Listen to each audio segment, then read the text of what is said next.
Abortion happens every day. Millions of people around the world will have an abortion each year. But the majority of those people will never talk about their abortion experiences. What if millions of people broke their silence and told the truth about their lives and their choices? We also rarely hear from those who make abortion care possible. What if we understood more about the people who dedicate their lives to that work? This episode of The Abortion Diary is in collaboration with the Abortion Care Network and was recorded at the Abortion Care Network's annual conference. The Abortion Care Network is a national association for independent community-based abortion clinics and their allies.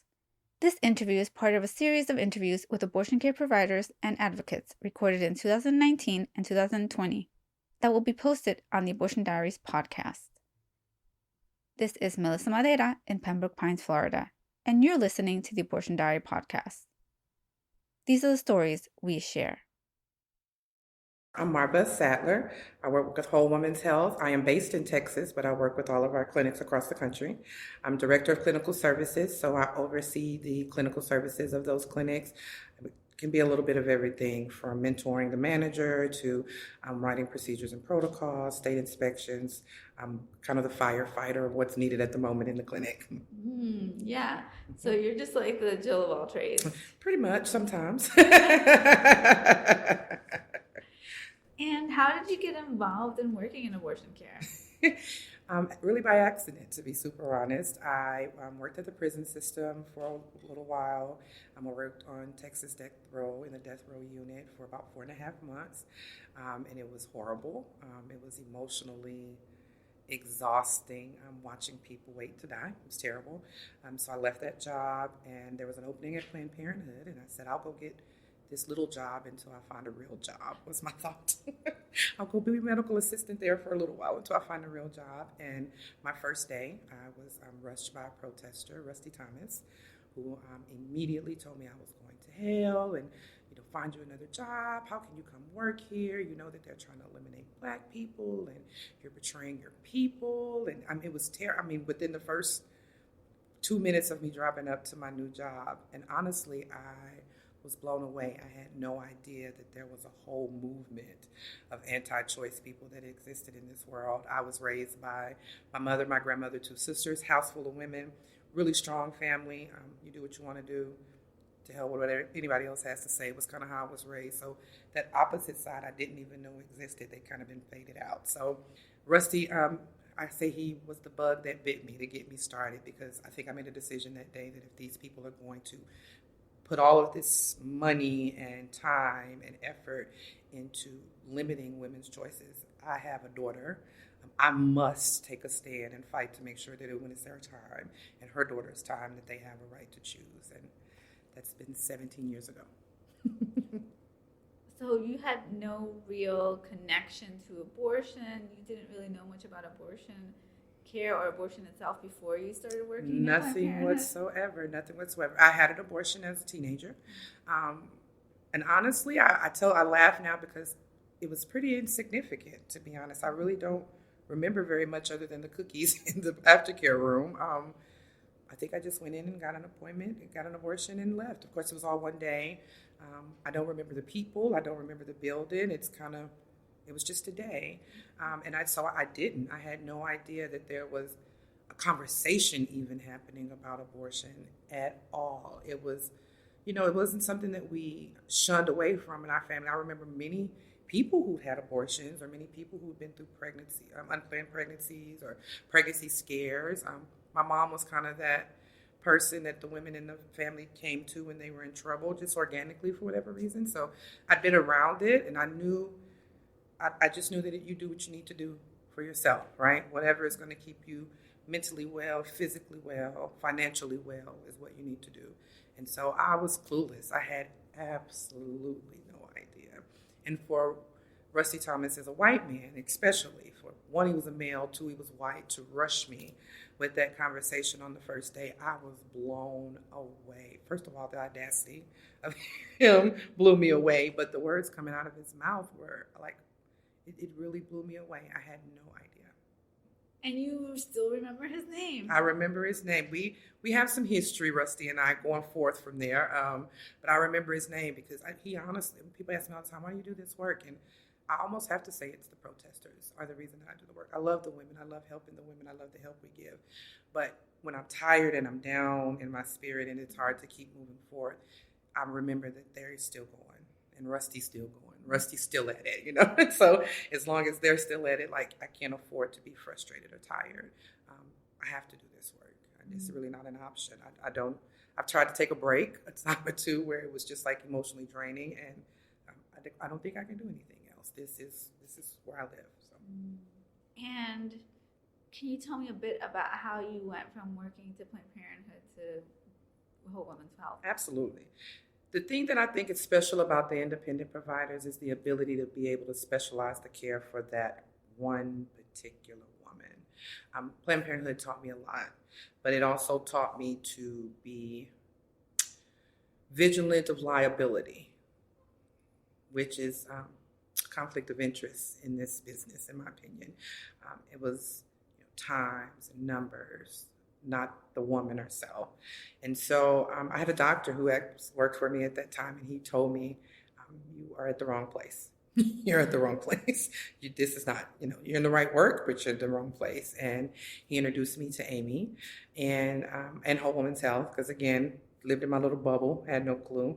And I went on the website, and it was the mission of Whole Woman's Health that I talked so much about changing the world one woman at a time, and individualized, specified care for the woman. Like the lights went off. And to visit a Whole Woman's Health clinic for the first time was life-changing. Like the walls were purple, and there was incense burning, and people were laughing. Like it wasn't this burden that everybody seemed to be carrying around. So I knew this is where I needed to be, right? Same venue, but total different mechanisms. And I think all of the indies here, that's really what they bring to the work, is that even at the risk of sometimes financial failure, right?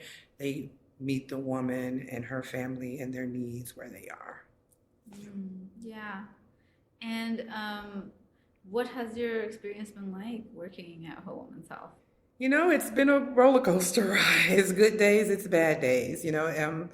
I worked really closely with Whole Woman's Health as we went through the Whole Woman's Health versus Hellistat case. And that was a really trying time. Amy is such a warrior. First of all, our CEO is a warrior and great leader.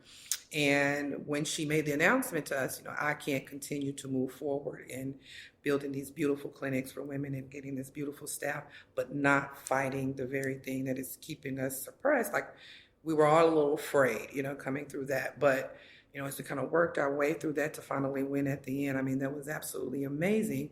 But you really couldn't take a lot of time to celebrate because you knew something was coming again. So the work is super rewarding. I don't work with patients as much as I used to anymore, but even not working with patients, just being able to set up the systems and make sure that things are appropriate so that the staff that are still seeing the patients are still super rewarding. And I honestly, in my soul, believe we save lives. I believe that every single day there is a life that is at risk because she just found out she's pregnant and don't know which way to go. And for us to have a comforting, opening place for her to be able to come to, in my opinion, is saving her life. And no matter how hard the work gets, and it has its pitfalls, it has its peaks, but that is what keeps me going all the time. And I think Whole Woman's Health we have a great support system with each other. We're like family. We are family. We're definitely family. But we're family because our focus is all on the same thing, those patients, each and every one of them.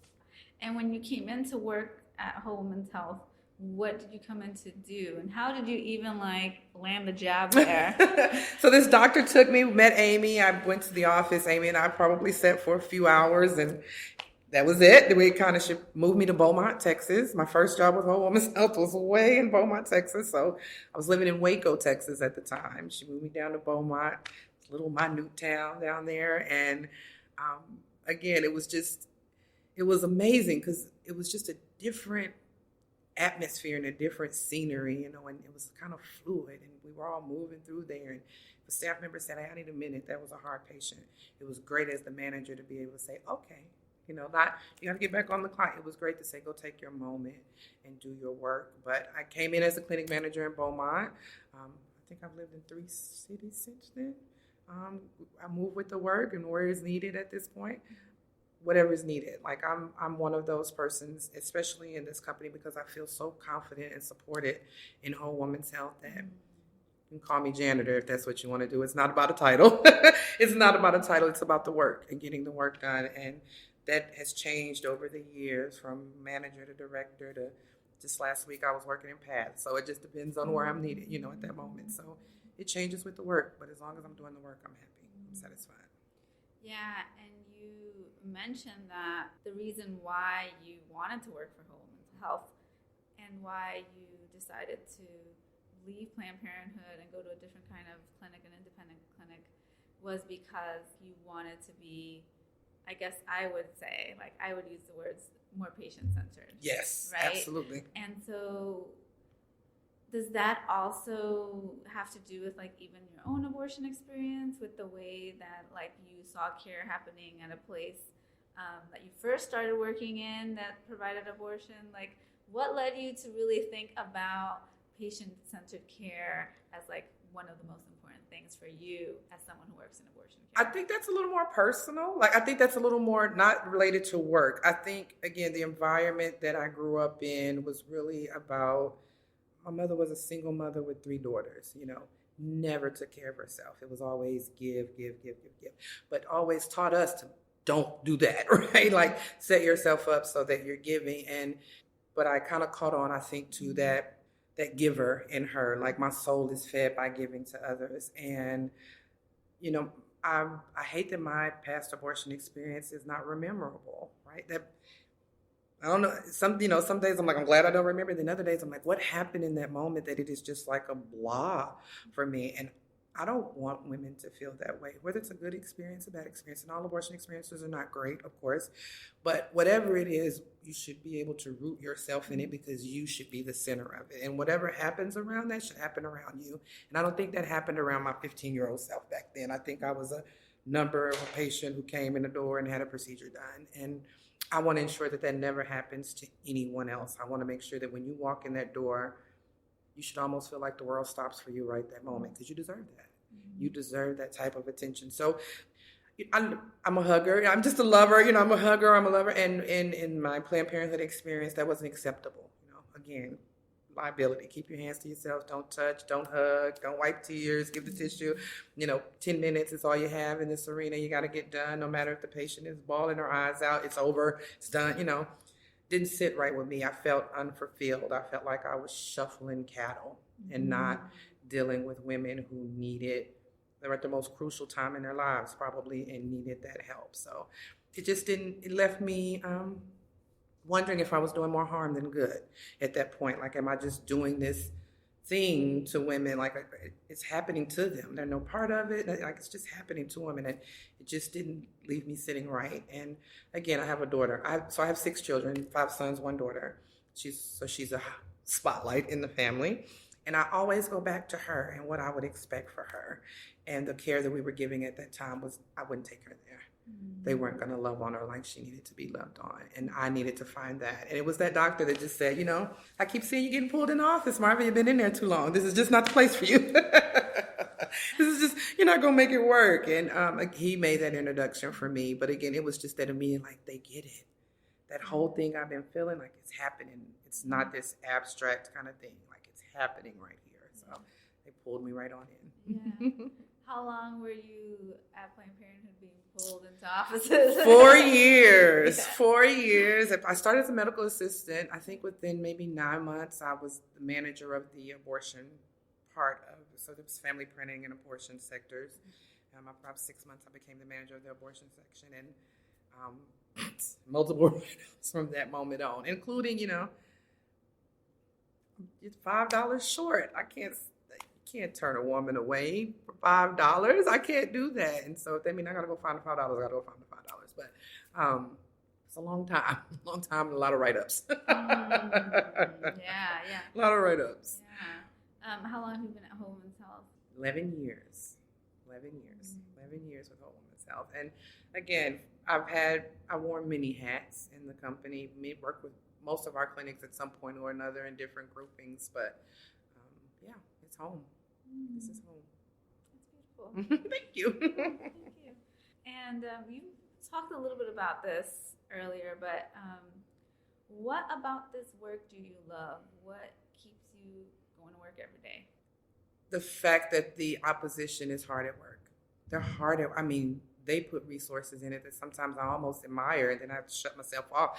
But their dedication is real, and someone has to be on the other side of that, or we will lose, you know? Mm-hmm. And that keeps me going just as much as, again, I think we save lives. I am convinced of that. I have even people within the movement that when I say that, I think sometimes it makes them kind of cringe a little bit. Save life, all in the same sentence, I think makes people a little uncomfortable, but I'm convinced of that, you know, and I sit and I meditate every day. That's my center, and I come back to the fact that, like, I'm saving lives. This work is hard. It's rewarding at times. It's totally depleting at others, but I'm saving lives every day, and it's worth it. Mm. What are you really proud of? Oh, wow. Sustainability. I'm proud to still be here. There have been times that I didn't know that I could. From protesters at my house to protesters at my kids' football events to calling my neighbors to, you know, there have been times that you would think my family would be ready for me to pull out because they've totally been affected by this work. And I am proud that I have a great supportive system. I am proud that I am still able to do this work both mentally and physically. I'm super proud of that. And I am proud to be a part of an organization that is truly changing this world one woman at a time.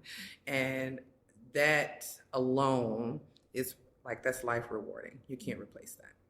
You can't replace that. Yeah. Yeah. And have you always been open with your family and friends about the work you do? No.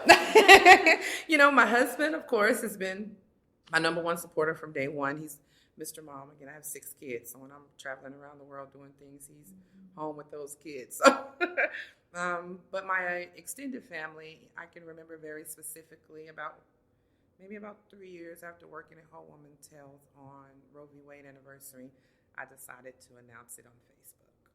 And I just woke up that morning and said, you know, today is the day. Everybody's going to either take it or leave it. And oddly enough, there were some folks who absolutely left it, you know, and were not okay with it. And I'm okay with that.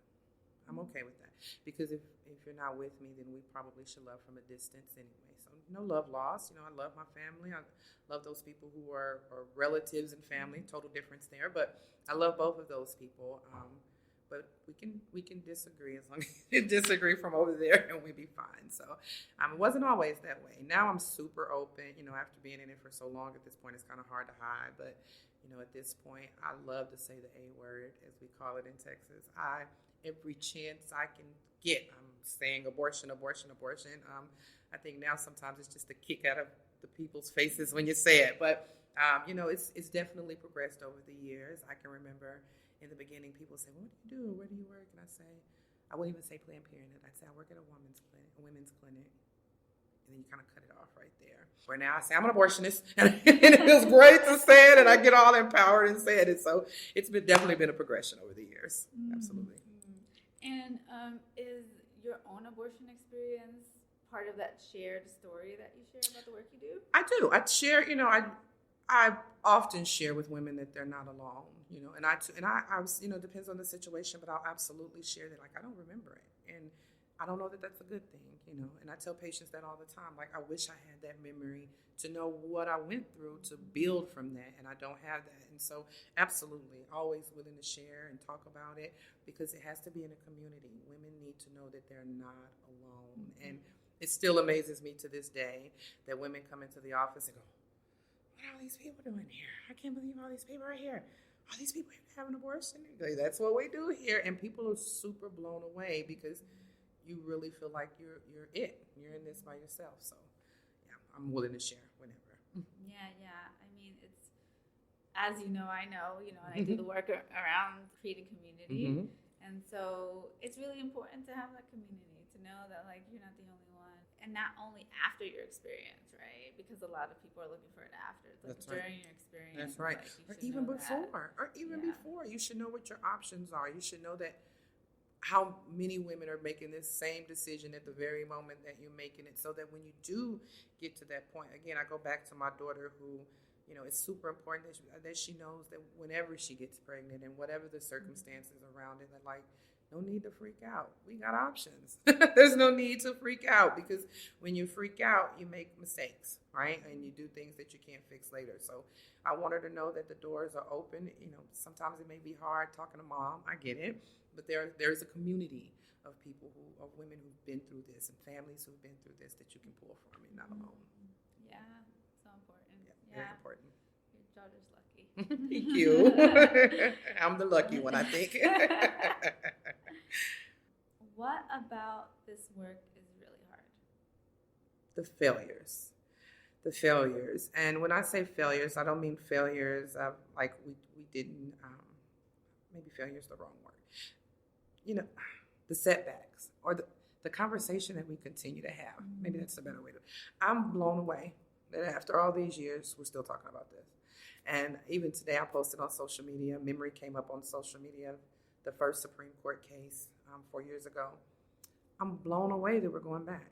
Oh, I get chills. I super get chills because it just blows me away that we're still having this conversation. It just kind of, that is, and I think that makes me think that there'll always be this conversation. That's super disappointing for me. That's super disappointing for me. The fight continues, but you know, there's a saying that's saying, I want the struggle to discontinue, because if the struggle never discontinues, when do we win? Like, when do we win? And so I think that's the heartbreaking thing for me, is I don't see an end in sight. Unfortunately. Yes. Yeah. And as you know, most people in our society and our communities don't know very much about abortion providers, if anything. What do you wish people knew about abortion providers? That we're people. We're real people. And that we love families. We love children. Some of us are religious. Some of us are spiritual. Some of us are not. We are people. We are human beings who care about other human beings, doing work that most human beings don't want to do. And you know, I wish that, you know, I wish that people realize that we need to be fed so that we can feed. You know, I think sometimes, even in our movement, not in this space, because it's been great providers in this space, but sometimes in the movement, the provider is forgotten about. And even when you're talking about laws and regulations and plans, often those tables don't have a provider sitting there. And how can you make decisions about this if you're not talking to the people who are doing the work every day, you know? And so I wish people would know that, one, we have a wealth of knowledge. It's called stories. We talk to women every day. Every day. We have a wealth of knowledge, and that we are normal people. We're normal people who just want to take care of people.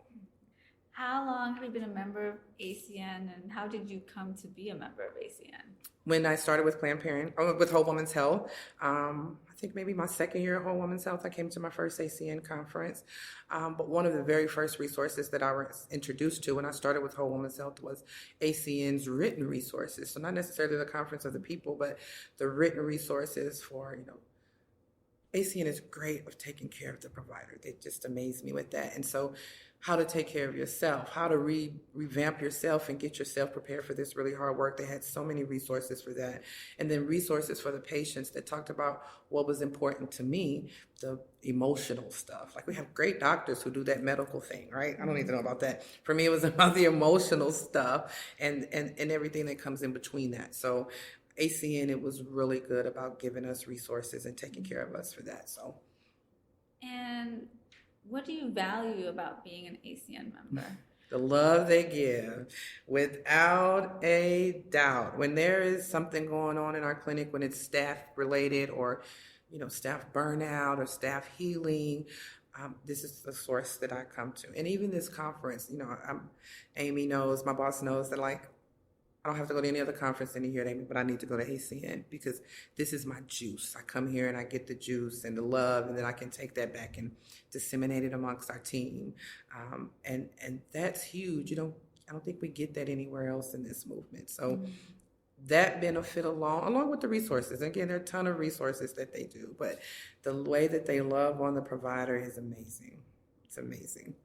And I see it like in the room and at the gala, and everybody's just loving on each other. Yes, it's all love. And of course, again, the medical part is important, but there are people who do that medical part of stuff. So, you leave that over there. But these folks, and the fact that they're now opening up ACN to like frontline staff and like the people who are actually, we were able to bring a total of 14 people this year from the company. And I think it was the first time for everybody but 2 of us. And they were all frontline people who are working with patients every day. Like, that is amazing. That's amazing. And they're feeling recharged and ready to go back and share. And that's how you keep your team motivated.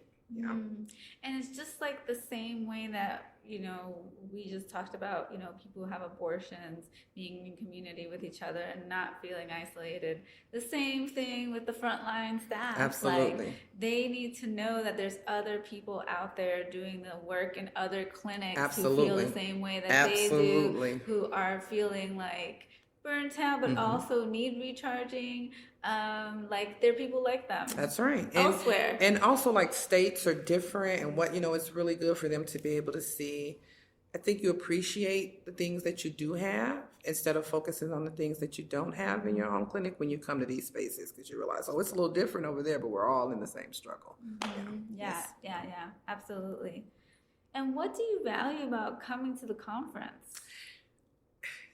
Well, now at this age, after I've been here so long, it's really like getting to meet the rest of the family. It's like a family reunion. You're coming in with all your family reunion. But the resources that I take back from here, I've never left this conference without learning something new, even if it's just learning something new about myself, right? And that happens all the time. But the resources, the information that's given here, but the networking and the making sure, the blending of people, the blending of regulations, the blending of problems and situations in the clinic is so important here. And I think we just continue to build off of that, and you make those connections to support each other, on a kind of smaller scale and a smaller level. People you can vent to, they have this system over here. I can call this person and they can give me insight on how to do something better. So it's like a big family reunion. That's awesome. You get to see all your family and friends once a year. That's right. Yeah. And learn from them as well, and we feed each other. I think we see each other, we feed each other, we hear what's happening in the year, we encourage each other, to take care of ourselves on top of teaching new ways and new strategies of dealing with things. That's awesome. It is awesome. I love this conference. This is Melissa, your host and the founder of The Abortion Diary. For more information about the Abortion Care Network and independent abortion providers, visit their website at www.abortioncarenetwork.org. We'll be posting more interviews with independent abortion providers and allies in the future. For more information about the Abortion Diary podcast, visit us on the web at theabortiondiary.com or email me with your questions or comments at melissa@theabortiondiary.com. And if you're a fan of the podcast and would like to help us reach more folks, please subscribe on iTunes and write a review or rate the podcast, even if it's not how you listen. Your reviews and ratings will help us grow in the iTunes rankings and reach more people. And I love to hear from you. The Abortion Diary is a labor of love and is completely self-funded.